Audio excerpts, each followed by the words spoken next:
60 kilo वाला दांव से मार देगा।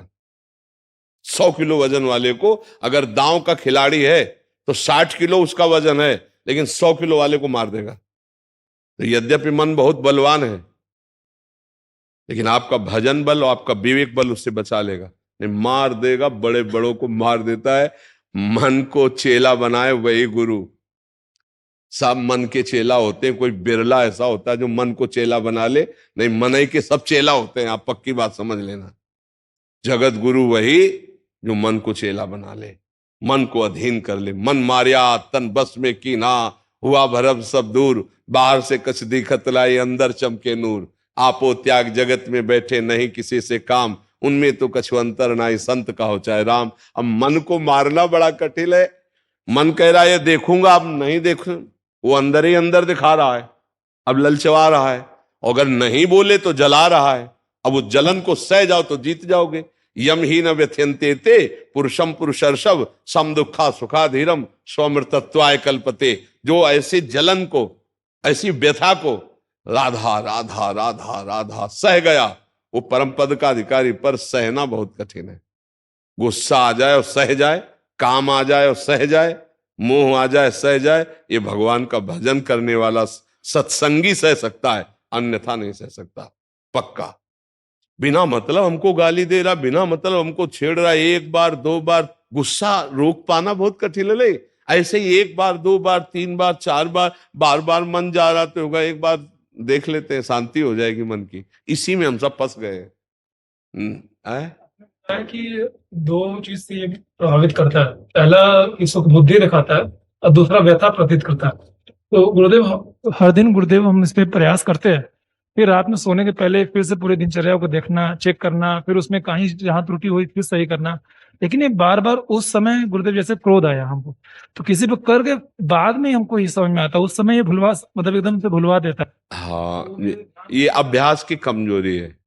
अभ्यास की कमजोरी है। हम अभ्यास करेंगे, जैसे अभी बाद में याद आया कि हम ऐसे बच सकते थे, ऐसे बच सकते थे, बाद में याद आया। अभ्यास की कमजोरी। नाम जप करते रहो, अभ्यास। जब कोई गुस्सा हो रहा हो, गुस्सा दिलाया जा रहा हो, या गुस्सा के अंदर बात आ रही हो, उस समय सोचो मेरी परीक्षा है, मुझे बचना है इससे। उस समय हम ये भूल जाते हैं कि मुझे बचना, ये मेरा प्रश्न है सामने। अंदर वो अंदर ही अंदर अंदर गणित लगते लगते एकदम बम फूट जाएगा, फिर शासन में नहीं ला पाओगे। और अगर उस समय ये बात रही कि मेरे सामने प्रश्न आया है, परीक्षा हो रही, मुझे इस समय क्षमा रूपी बल से क्रोध को पी जाना है, आगे बढ़ना है, तो आप निकल सकते हो। लेकिन उस समय बुद्धि ये नहीं रहती कि मेरे सामने परीक्षा आई। उस समय ये बात रहती कि क्रोध का है या काम का है, या लोग, वो तन्मय कर लेता है। वो तन्मय, बड़े बड़ों को तन्मय कर लेता है। इसीलिए अतिशय प्रबल देव तो माया, छूटे राम करो जब दाया। जब भगवान का स्मरण किया जाता है, उनसे प्रार्थना की जाती है, रोया जाता है उनसे, तो वो ठीक अवसर पर ज्ञान देते हैं। ज्ञान कौन? जो अवसर पर आवे। बाद में तो सबको ज्ञान होता है। यार फंस गए, पहले मन में आया था कि ना करो, पर पता नहीं कैसे हो गया, मैं करना नहीं चाहता था, अब क्या करूं, हाय हाय मच जाता। नहीं, सारी जेलें इसी में भरी है। कौन चाहता है कि मैं पाप करके उसका दंड भोगूं? पर नहीं, मन वो इसे सब करवा देता है। भगवान का आश्रय, नाम जप और मौके पर ज्ञान, मतलब अवसर पर ज्ञान आना, ये कृपा का लक्षण होता है। ठीक अवसर पर की परीक्षा है, शांत चुप सहजा, क्षमा के द्वारा जीत ले क्रोध को, निष्कामता के द्वारा काम पर विजय प्राप्त कर ले, ममता रहित होकर के इस मोह पर विजय प्राप्त कर ले, अहंकार रहित होकर के संपूर्ण संसार पर विजय प्राप्त कर ले। नाम जप और सत्संग जैसे बहुत अच्छी बुद्धि इस समय आपकी है कि आप अपना निरीक्षण परीक्षण कर रहे हैं, और अभ्यास बढ़ाइए, और अभ्यास बढ़ाइए। आगे चल करके अवसर पर ज्ञान आने लगे।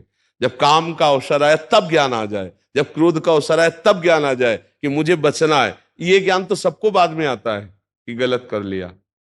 पहले संकेत में आता कि गलत होने जा रहा है, बाद में पश्चाताप में आता कि यार बहुत गलत किया, कैसे क्या करूं, और फिर गलत हो जाएगा। आज से कसम खाता हूं मैं नहीं करूंगा, शाम तक के बाद फिर वो वैसे विचार चलने लगेंगे, फिर वैसे। इसीलिए भजन, बारी मथे घृत होए बरु, सिकता ते बरु तेल, बिनु हरि भजन न भवतरी, या सिद्धांत पेल। जितना भजनानंदी होगा उतने अवसर पर ज्ञान आएगा, अपने को बचा लेगा।